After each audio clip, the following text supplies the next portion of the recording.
Okay, so this is like a sound studio. So everything's recycled. All the stuff projects you'll see is I spend so little money on stuff to put it together or decorate it with, but everything the materials are all recycled. Like those, so like I got to buy the bulbs, but and the fittings, but like out here I got uh, fixtures that are thrown away like these. See that panel? That was a fluorescent light for the old-fashioned ones, and I got like a big pile of them.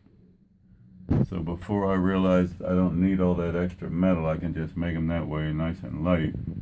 I use those, and these are IKEA bunk bed for mattresses go on top of them. See what's good about them is they're strong. They got to be made cheap and light to sell them. But they got to be really strong because kids are going to be bouncing up and down on them, like stuff like that. You got to look at what its original purpose was, oh, so that I should be able to trust that is engineered strong without me sitting down the drawing board and inventing it myself.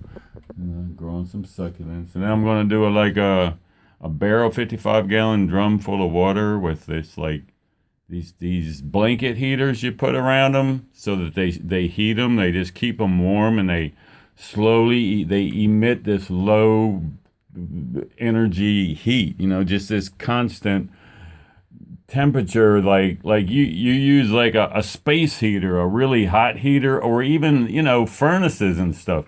That really hot heat, it just goes to the ceiling, and because it's so hot, and it pulls cold air up from the floor. It makes you colder unless you put it down in the basement. See, then that heat hits the floor and it comes up. And anyway, but the nice low heat all the time, then that heat, when it slows down, doesn't go to the ceiling. It heats the walls. It heats the home. It heats the furniture. So it takes a long time if the heat goes out for the place to get cold rather than getting cold really quick because all the heat's just been going out through the roof. And then being in this room, I'll shut this door good and this room will heat up. So it'll become like the barrel. It'll become two heat batteries that should really heat the front of the house really nicely and cheaply. And then you got this, this here is a rat trap cage. Like once I trap the rat, it's just a Halloween thing, but you'll see the relevance. And then but it goes in here, let me see. It goes in this way, but then the pieces fall back in place, so then it's like, it can't get back out. It can go in, but it can't get back out. Then you say, well, it's a rat, man. It'll just pull them things back and walk back out again. It's like, right, but then I think this will work.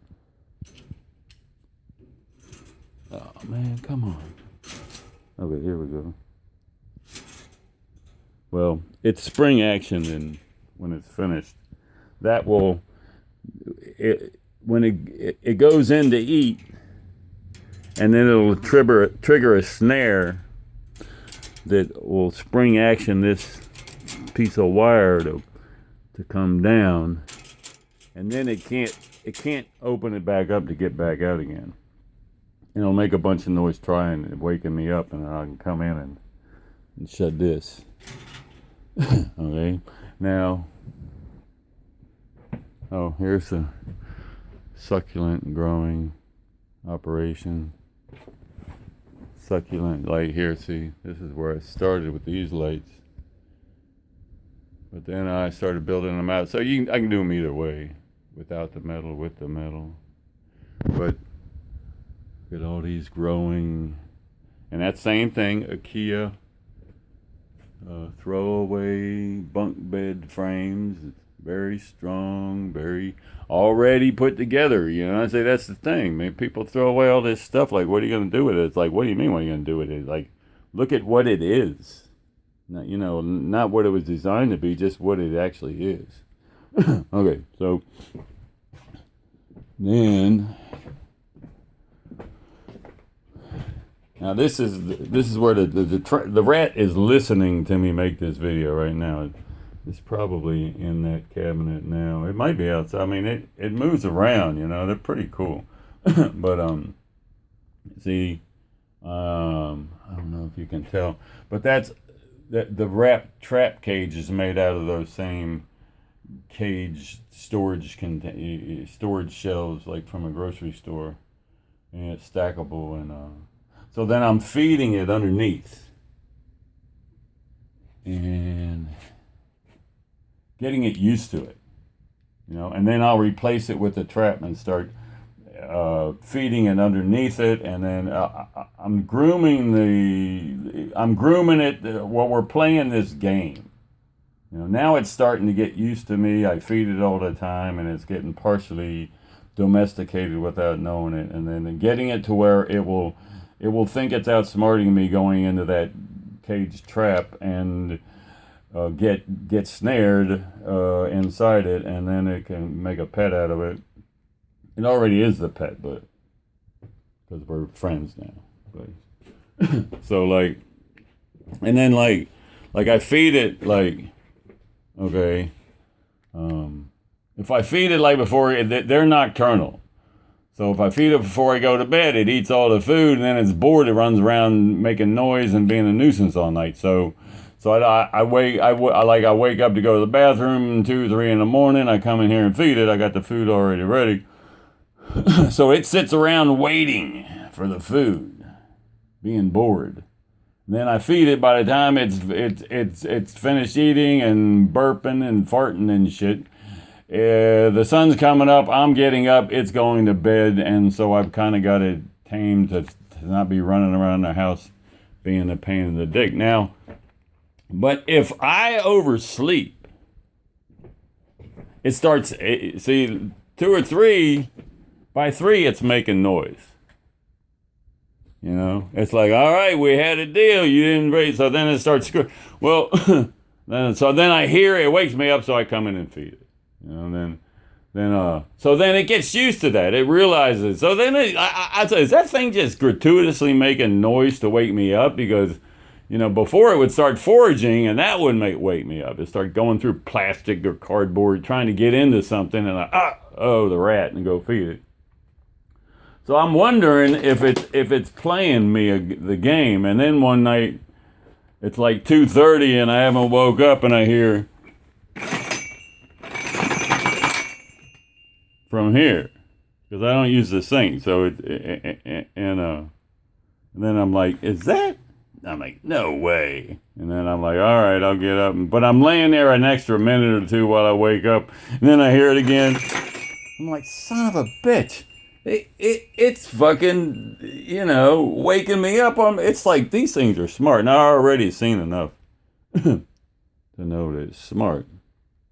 So then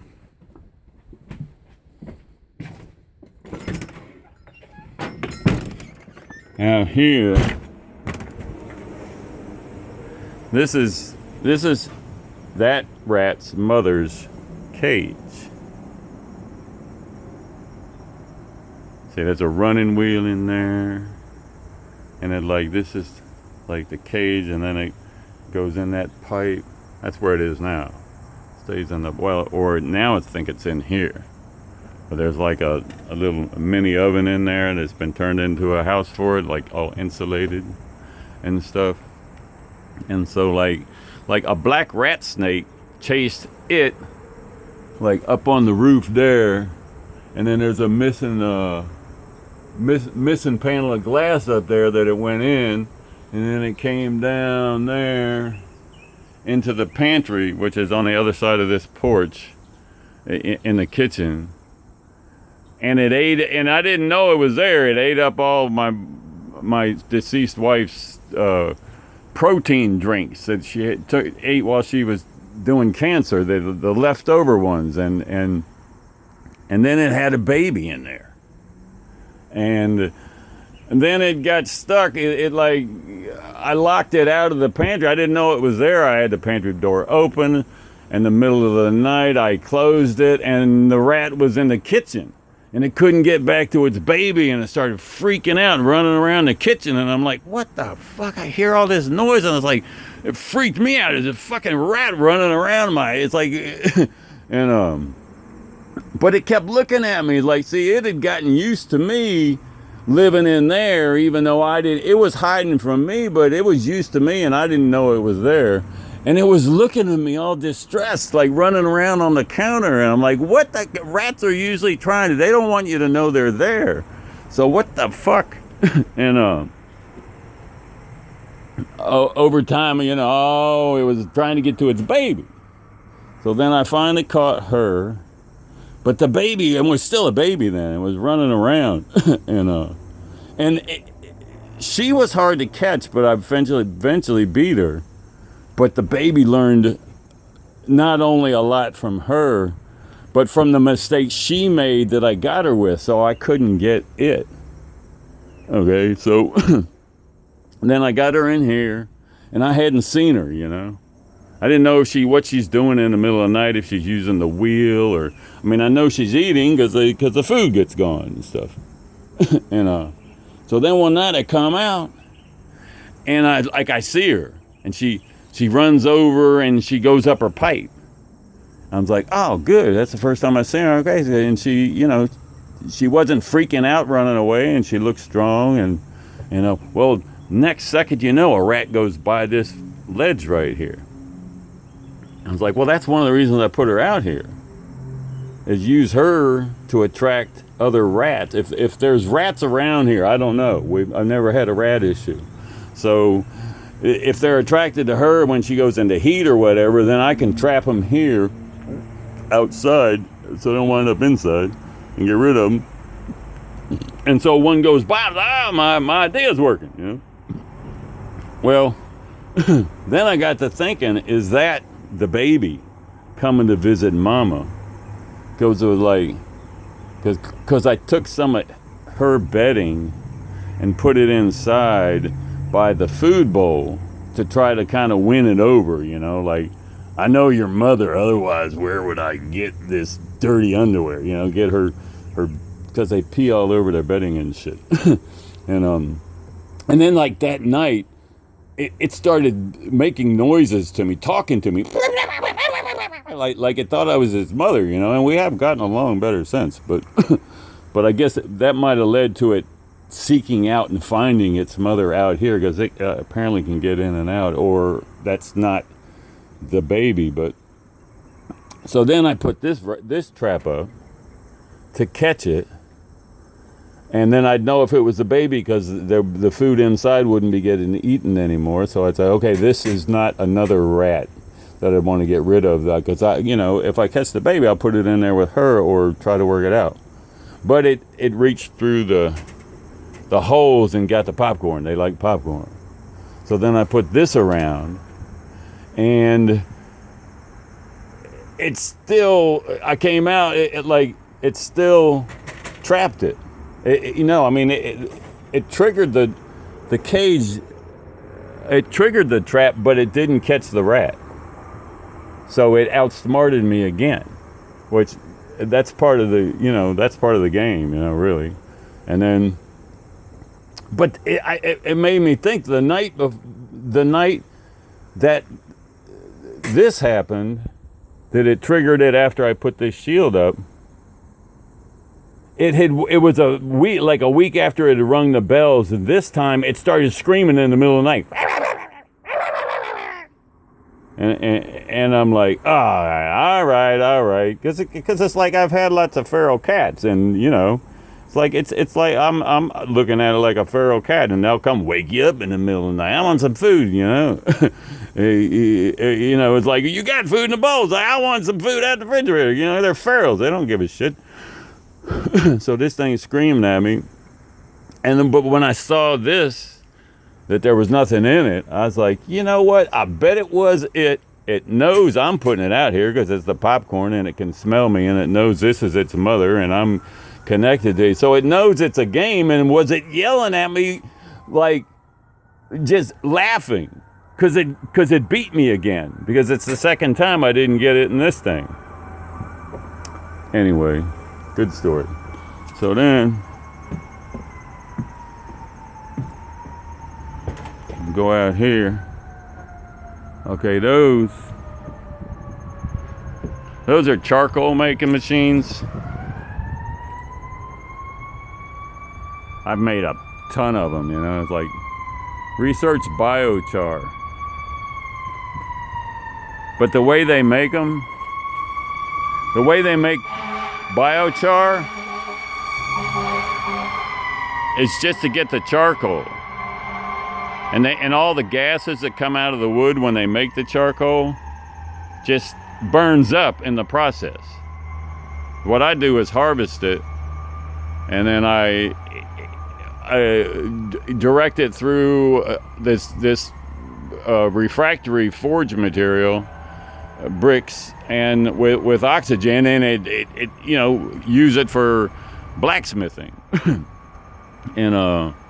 And so, I mean, I'm working on a whole thing to mass produce charcoal and gases. I produce hydrogen from wood, and I mean, there's a whole thing there, you know, and I'm kind of stuck on it because I breathe too much smoke inventing all this crap that I probably shouldn't work on it anymore. So, so then I switched to this, which is like wood, the soil, it's like raised gardens of pure composted wood chip topsoil, which is really cool because it's like, it's right here. I don't know why, all year, no weeds, and then now they fall, and there's just tons of these stupid things. But the good news is, I don't have to bend over. I don't have to make a big, I can stand here enjoying my garden and working on it, because it's right here. It's counter level, and it's a really big, I've been gardening a long time. It's a huge difference. It's like, that's the way. The raised gardens, they're great, but you're still bending over. You got to raise them up. So you're just hanging out, man. You just enjoying it. No, you know, you can't help but want to come look at your garden. And then you can't help but pull the weeds right in front of you. They're not a big deal. And this is all like junk, hoarded junk that every boomer my age has way too much of in there. Their kids and their grandkids don't want, because they're going more lightweight, less hoarding than we are. And this is like just an idea, something I put out there last night, getting ideas for how to turn this, decorate all this. But see, this gets covered over in the winter, greenhousey, and so more of the same. But see, these are the succulents. It started inside. That started inside, migrated outside. More hoarded stuff. My wife loved cute stuff, but with the weeds, every time I try to build gardens with incorporating this into it, it's like the weed, you got to pull the weeds and this stuff, and it all just turns into a clusterfuck, you know. But up here, well, for one thing, you don't have the same kind of weed issue. There could probably be no weed issues. I don't know what happened back there. Well, like, there's no weed issues with this one. There's like, oh, see, there's one here, you know. And then you're like, but it's right here. You don't sit there and go, oh, I'll have to get that later because I don't feel like bending over. It's like, no, and it's fun. You don't even think about it.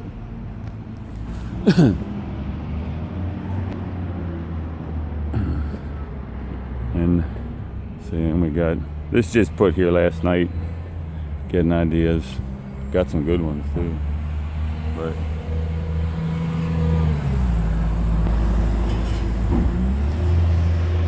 more succulents. Okay, let's move along. Okay, so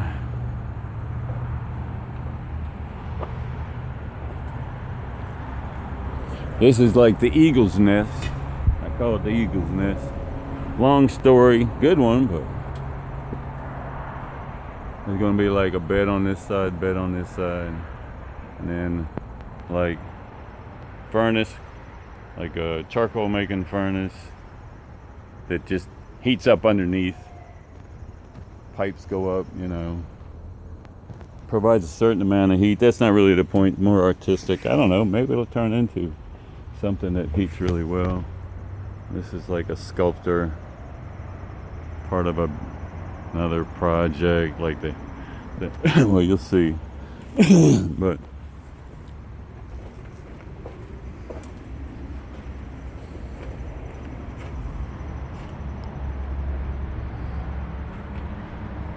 that's like the inside of a piano.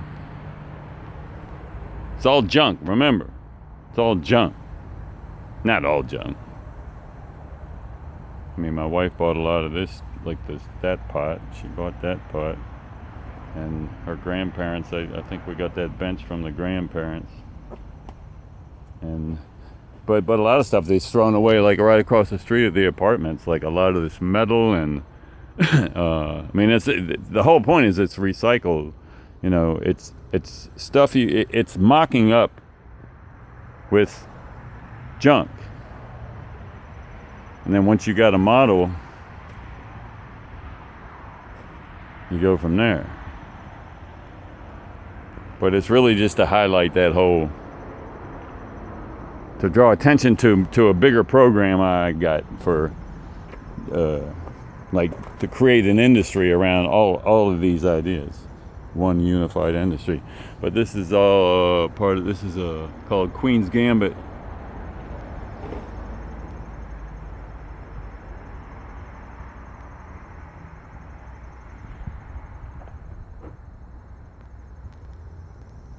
But it's all telling a story, evolution, history. There's chess pieces that go on these, like with magnets that I put magnets on.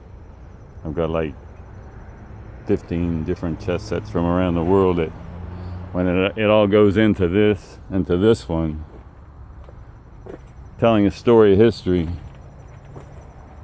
A unique side of it I've researched. It's like Black Cleopatra, Jesus, and Julius Caesar, and Mark Antony, Augustus, and Lady Justice.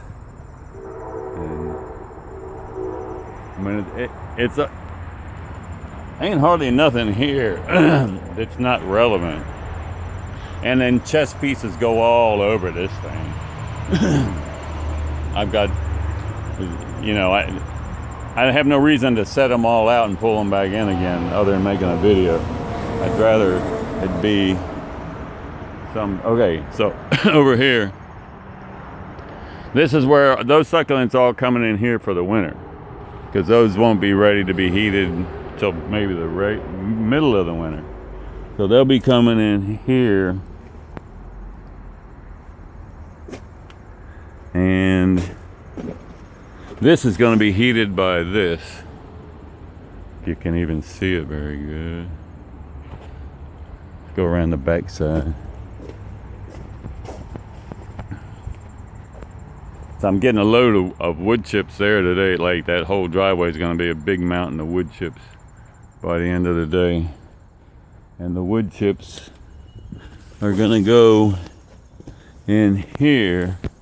Now, you've probably seen like a wood chip pile will steam, it gets hot. It breaks down in the middle as a compost. It gives off a lot of heat.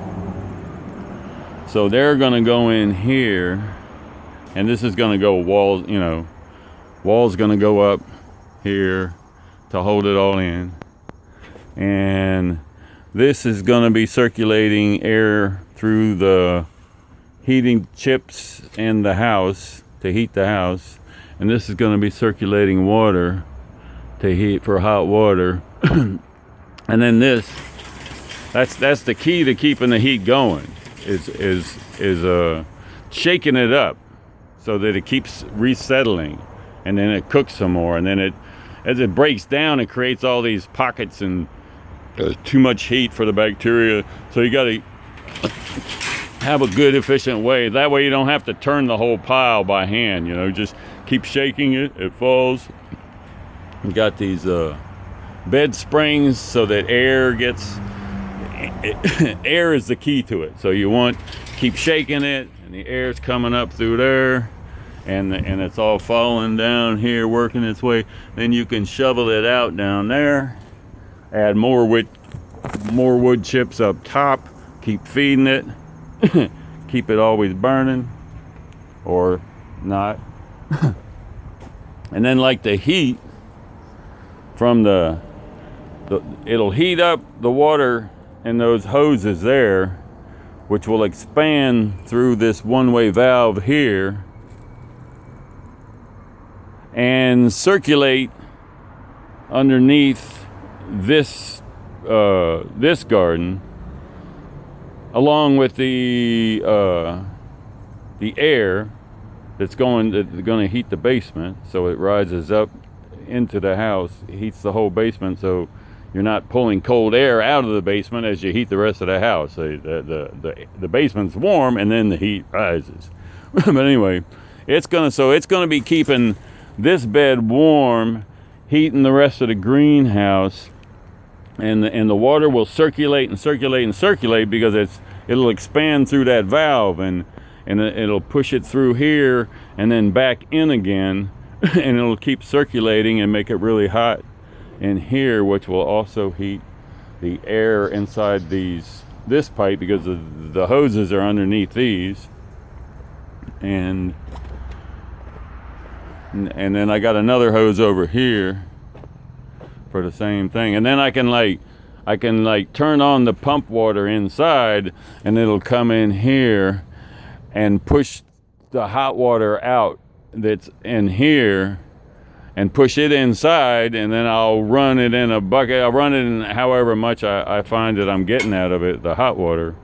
And then when it gets cold, I turn it back off again, and then the compost pile reheats it and circulates it, and it stays hot until I want some more hot water. And it heats the house too. So I think I've made all the points. I think I've made my point that I've been trying to make. So if I elaborate on it further,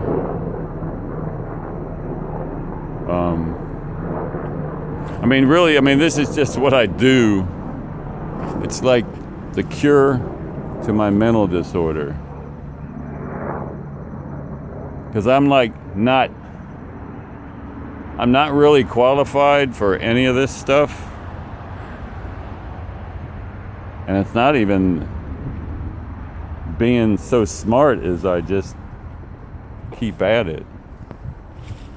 Because I've been doing all this a long time. But I just have to keep doing. But it's not like I can't wait to keep doing. It's like that's the point. It's like, it's not therapy. It's the way. It's like, no, this is the way, 50,000 years ago, we were chipping rocks and shit, to sharpen them, to go out and catch food, but millions of years ago, we're sitting around in the tree waiting for the fruit to ripe until some smart chimpanzee sharpened up a rock and went out and killed itself something and cooked it and ate it, and then his brain got bigger, and we wind up all the way over here forgetting a lot of stuff, and it's like, okay, but that whole thing where you make stuff with your hands and you think and you figure stuff out and you challenge your environment and it challenges you, that's not therapy. That's life. And then you work from there. So because people get PTSD, they get certain kind of problems, and then they go running to the person who sits in an office all day and they try to figure it out. and they come up with some drugs, and it's like, no, man. I mean, that's part of it. Yeah, but see, the whole uric acid thing. The whole uric acid thing. See, I have an extreme form of that. But I don't think that I need it to do all this. I think the initial experience was life-changing in itself. Like, if you can come up with a way to get high uric acid levels to the brain for temporarily, just once, or, enough to show you, for your brain to figure out, to process enough information to see what it can, to see how to control, to go, oh, is that the mental health issue I'm having? It's regarding the regulation of a particular. If you can process more information, you can just see it all for what it is, and you blow right past it. That's my theory. That, like, along with a lot of other things, high uric acid levels, and if you can find a way to induce it to the brain, experiments to learn, how to show the brain how it can process a whole lot more information that allows it to clear up. It's like AI on the internet, It's like if you watch like a lot of informative YouTube videos, if you see the quality or the next levels that are being achieved, instead of yearly, they're weekly. It's like the same guys are coming back with videos, pretty darn fast, with a whole new next level approach to everything. It's like that. It's like the uric acid takes it, and all you got to do is see it. Same with AI, a lot of stuff. All you got to do, when you see what it's capable of, it empowers you with all these different fantasies about what you're capable of, and then you become capable. You make it. It's like, and you smile. You walk your way through it. Encouraged and encouragingly. You're like it's like you can just leave a lot of psychological issues. You're not leaving them behind. You're answering them. They're questions you don't know how to answer, and the person you're going to doesn't know how to answer.